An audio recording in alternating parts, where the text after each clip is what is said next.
Ah, Marintis. Lika, lika.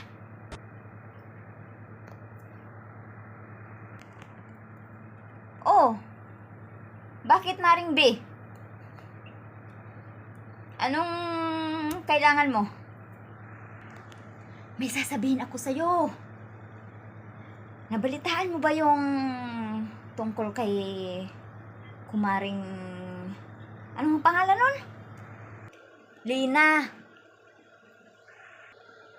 Ay, yun nga. Ang sabi niya, si Pangulong Duterte daw ay nakaalis na. Nandun na daw siya sa Singapore. At pinuntahan nga daw siya ni Basti doon.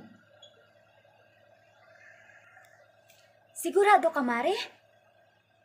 Baka naman fake news na naman yan. Ay tayo ay...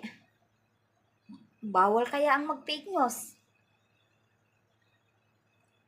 Pwede nang kasuhan kapag nag-fake news.